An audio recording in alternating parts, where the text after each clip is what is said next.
What is up, guys? It's Whitney, bro.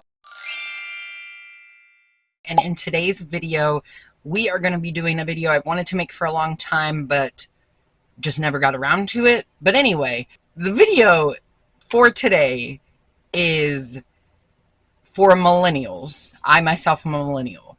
Basically, this is the things you would have learned doing your makeup that are actually aging you and are really not in trend anymore.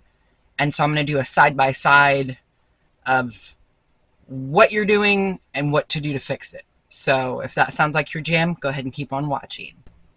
All right, so for this demonstration, I am going to be drawing a line down the middle of my face. It's with white eyeliner, so let's hope that it holds up. There we go. That looks a lot better. Maybe I can get the same. Okay.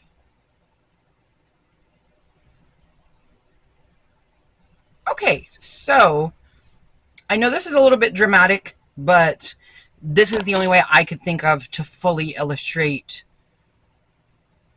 what people are making mistakes on and how to fix those mistakes. I went ahead and put foundation on because the issues I'm talking about don't really have to do with foundation. So I figured I'd go ahead and get that base set down. This side looks lighter. I'm assuming it's just because of crossing the white. I don't know. I put the exact same foundation on both sides. So whatever. As a millennial, we all grew up in a very heavy eyeliner period of time, we'll say. This is going to be what you should do. This is going to be what a lot of people currently do. So for eyeliner,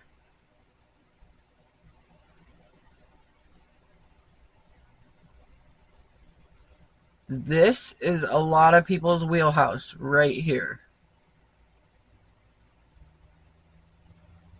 And like I said, I get it because this is how we would have learned to do our makeup as teenagers.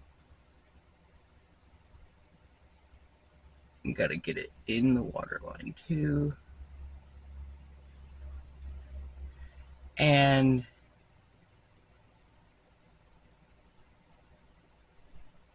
okay. And I know that may look exaggerated, but some people legitimately do their makeup like this. So I'm trying to demonstrate these things in a way that is both realistic and helpful. So first things first, we're going to put down the gel eyeliner or pencil stick, whatever we're using to do this. We're going to put that down. And what we're going to do, we're going to take a black eyeshadow right here. And if we really do like this effect, we like the smoky, there's a way to achieve that. And I'm taking an angled brush and just lightly coating both sides. And what we're going to do is just stamp. And we can still use this eyeliner in our waterline to define things. But basically what this is going to do is help us be able to control that black a little bit better.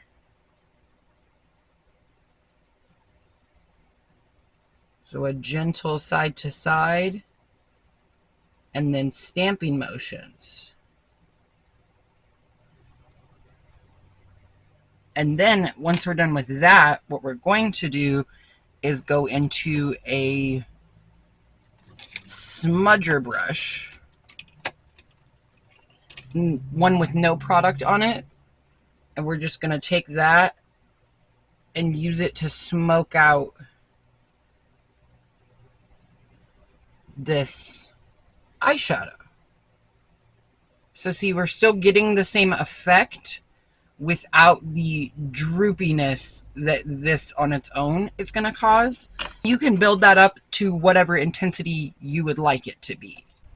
Not only do our eyes look more vibrant, it looks a lot less childish. So, you know, we're in our 30s, we have it together. We're 21 and this is the same makeup we had on last night. You feel?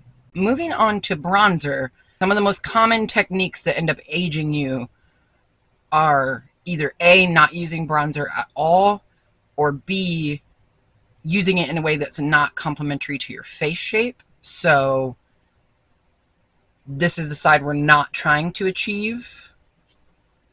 And the bronzer would just kind of be better than nothing, but very just there. Okay. And one of the bigger mistakes that a lot of people my age and in my same generation, maybe a few years older than me, make is leaving no product on the forehead and to where the bronzer just kind of comes out of nowhere. It'll still be bronze, but it's just not as flattering as it could be. Whereas on the other side, we're going to bronze our forehead.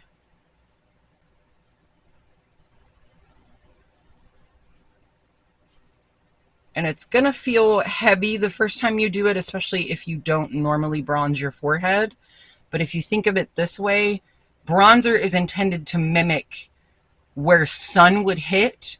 It's not realistic that this is got sun, but this didn't, you know? You see what I'm saying? You're riding on my jock, you know what I'm saying? I'm just trying to have a good time, you know what I'm saying?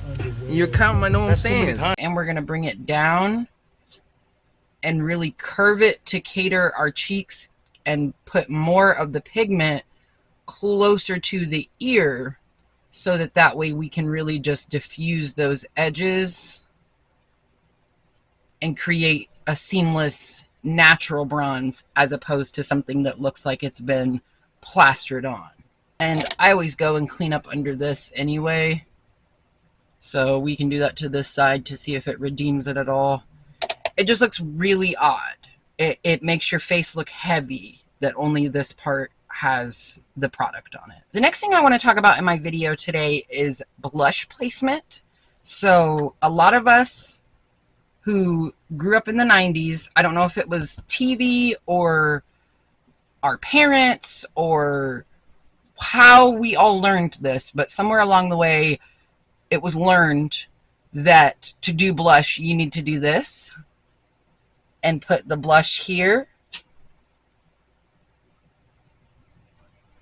and then go back,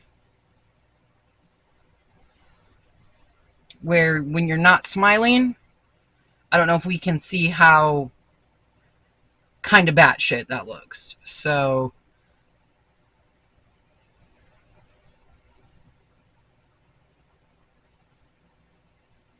get it nice and rosy. And a super easy way to correct this, because it's not the shade that's the problem. It usually isn't the technique that's the problem. It's the actual application of where you're choosing to set that blush down.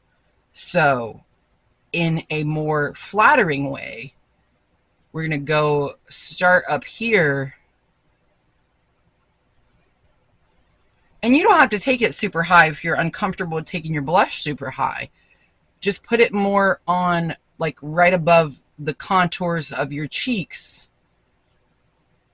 And when you smile, you do still get a very pretty rosiness, but you haven't aged yourself. I don't know if you can see the difference. All of this is the exact same makeup, exact same brushes, literally just the application is different. So now we're going to move on to eyebrows. Another thing that, and again, I don't know if it's because of the products that we had to work with that we learned techniques that weren't necessarily the greatest because it was how to make what we had access to able to work. But products we have now don't have to be used the same way. So basically, I'm trying to do this bad and this is hard.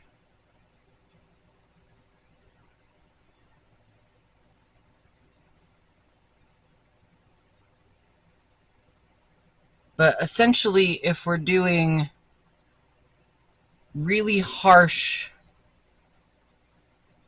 brow pencil, to where we almost look like an anime character. But if you can see that, it's either this or a lot of people have plucked their brows too far to where it comes here. But either way, it's too much happening right here. And we've just made, instead of the arch complementing our look, it now is like, which is not what we want at all. So for more flattering brows, this is not a brow tutorial by any means, but for more flattering brows, you want to comb your spoolie through first.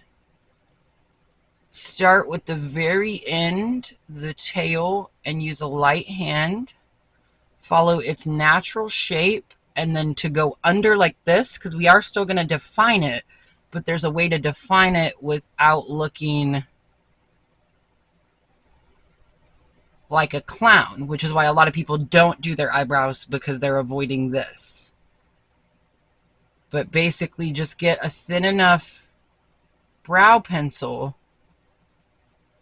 that you can do upward strokes like I'm doing right now. And you can come and define the top of your brow if you'd like to. I do it very, very gently so that there is some definition, but so it's not a box like this. That's the last thing we want to do, is create a box around our eyebrow and then fill it in, because it's not going to do anything but look like a box that we filled in. So, and then I just take the spoolie and use the spoolie to dispense the rest of that product throughout the brow. So the brow is now defined, but it's not this. Now this last set of tips I'm going to show for the lips, it doesn't necessarily age you, it's just a way to complement your lips better. So a lot of millennials just go straight in, usually with a matte liquid lip. It had a chokehold on us.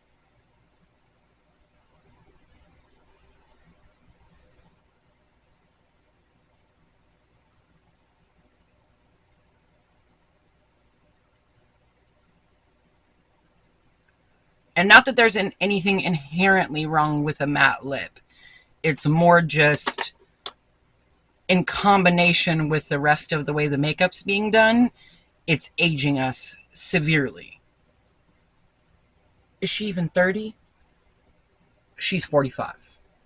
Do you know what I mean? So, not that there's anything wrong with being 45. If you're 45 and watching this, don't take offense.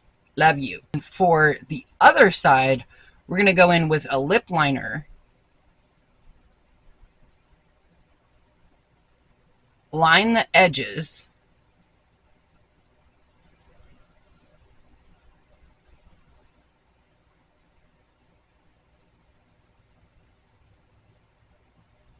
and I personally don't overline because I have a very prominent Cupid's bow, and it just looks like bad low budget drag queen when I try.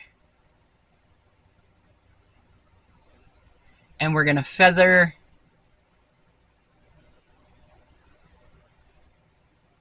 that color. Go in just with some clear gloss.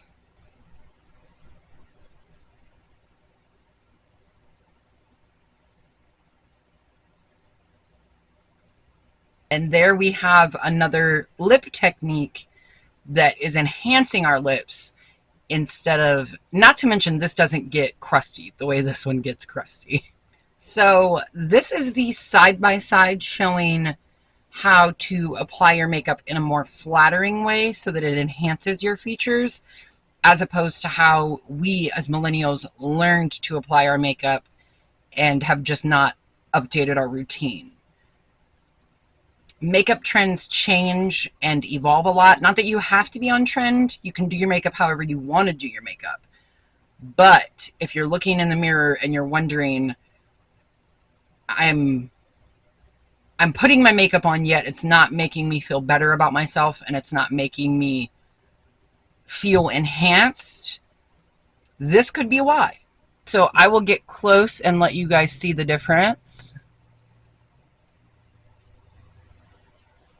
One side looks lifted and youthful. The other side looks, we're not going to say what the other side looks like, but we prefer the other side. we're team left in this house. Basically, if you're tired of people saying you look older than you do, your makeup could be the culprit. And I'm not here to judge you. I'm not here to make you feel bad if this is how you regularly do your makeup. All I'm here to do is to let you know there's a different, potentially more beneficial way to do it. So that's going to be it for this video. If you are a returning subscriber, thank you so much for being here. If you are a new subscriber, go ahead and hit that subscribe button right down there. Might as well.